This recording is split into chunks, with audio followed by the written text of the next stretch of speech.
Okay, let's talk about 2025. So on December 31st, 2024, I set some goals for myself, many of which are difficult but possible to achieve, in my opinion. So in short, I wanted to be a better self, no matter in keeping results or just life in general. And so I got straight to work. I set myself very strict routines, which I never did before, by the way. Learning some opposites like EP1, which I've done so in around a week, and Scrollnobia, which I've done so by the 25th of February. And at the same time, if you have noticed, or if you have been following my YouTube channel, I posted a lot more videos from January to around March because I just want to see how far I can get on YouTube. And I did reach 1K in late March or April, and thanks to all of you for your support. And I did reach new heights in 47 and Scroll 1 as well. But then, everything changed. Well, mid-April is when everything changed, when I became incredibly sick, along with an excessive amount of workload on my hands. I wasn't able to maintain my routine, and cubing wasn't as fun as it used to be anymore, and I didn't really practice until May. But May is when my first competition of 2025 commenced. Please Big Cubes Korea 2025 in Seoul, Korea, which had 5x5, 6x6, and 7x7. I hope to get better results on Big Cubes because of how much I practiced back then. But my main goal was to actually 1. Have fun, and 2. To try and speak Korean in real life. Below, maybe I'll try to speak some of my thoughts on this comp in my broken Korean, so please bear with me. 제가 이거 2025년 프리츠 백 큐브스 코리아 대회 가기 전에 제가 너무 기대했는데 조금 긴장하고 있어요. 왜냐면 제가 아는 한국 친구를 많이지 않은데 홍콩 친구를 인생만 나랑 같이 갈 수 있어요. 그래서 제가 이거 대회에서 새로 친구를 만날 수 있지 모르겠어요. 그래서 조금 긴장해요. 그런데 다른 사람도 나랑 대답해 주셔서 너무너무 감사합니다.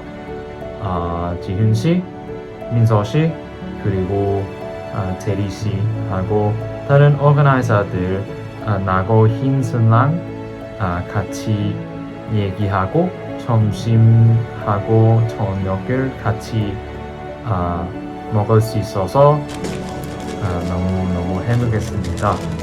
그래서 앞으로도 제가 한국 대회를 너무너무 가고 싶은데 다시 갈 거예요. 감사합니다. So after coming back from Korea, I organized my first competition. So it was an unofficial competition, but I still had a very good time. And I am very, very grateful for the support from the people who volunteered, promoted, and participated in my competition. Because without your support, any of this wouldn't have been possible. And immediately after that, I started my internship as a software engineer in information security. So my life is basically work-oriented from May to June. But as a side quest, I started running 4x4 and Square 1 PBO pretty much every single day. And I practiced for hours after work and even during lunch breaks almost every day. I lowered my average slightly to the high 7 range with 3 look on Square 1. And then there was June, where poor results came to punch me in the stomach, and some great results made me erupt into joy.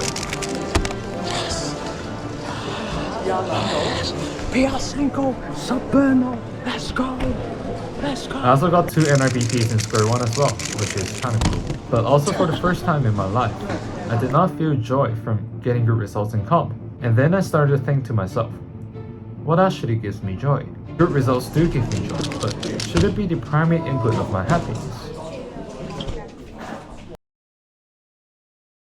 Then there was summer break, which I immediately got sick from the start. Again.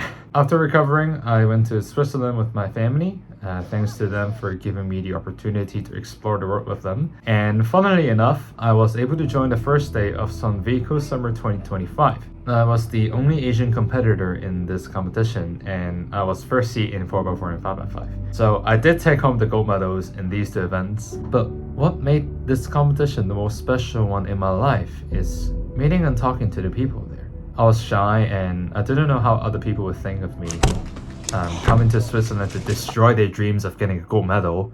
But I'm happy to be able to spend the day chatting and queuing together with some Europeans, which I have never did before. So to Felice, Fortunato, Adriano, Simone, Lorena, and to everyone else who have come up to me in that competition. If you guys are somehow watching this, I'd just like to thank you so much for coming up to me and making my day at that competition. And honestly, I didn't do very well in 4x4 and 5x5 either, but this comp has become my favorite comp so far. Maybe it's the culture, maybe it's a reminder to me that for everyone, the results don't matter much, and they're just here to have fun. August is grind season. I did like way too many queuing in August just because of this one goal. The pyraminx and our average. It was 2.28 at the time, and although it is very fast, I just want to beat it. And in HKRC 20th Anniversary 2025, I didn't beat it.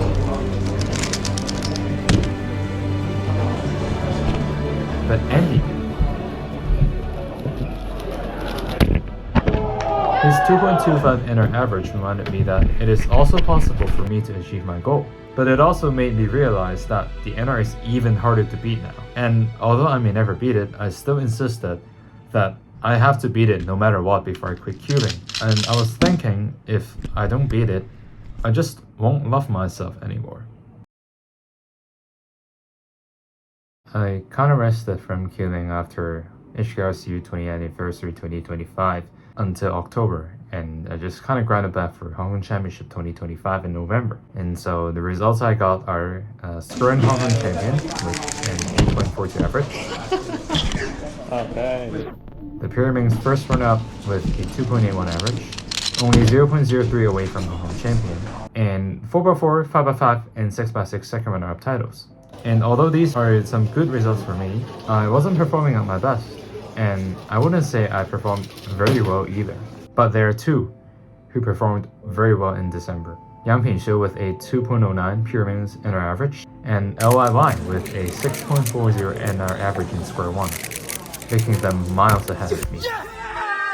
Yes! And that's when I realized that this is just life. Everyone definitely wants to be the best. Like who doesn't? But there can only be one person being the best. And over time, the best will almost certainly be dethroned at some point. You can't enforce yourself to always be at the top. And at some point, being beaten is inevitable. I'm 21 and my prime time may have been gone. And who knows? Maybe I can still get like faster at 22. Who knows? So going into 2026, I do have goals set for myself just like last year, but with one more thing that I wanted to tell myself and to remind you. If you manage to achieve these goals, cool, great. But if you don't, it's still okay. 30 is 30. In 2025, I tried a lot of different things. I tried to be a YouTuber. I tried to grind and I tried to be the best. But none of these things actually gave me proper joy, and I didn't enjoy it to the fullest. But what made me happy is just the simplest thing of all, and it's just the people. It's just meeting everyone. After all, from each comp, I only managed to remember who I met, not the times that I've got. And it's about the memories of each comp. It's about spending quality time with people from all parts of the world, and it's about sharing happiness and sadness together. And these things is what made me happy.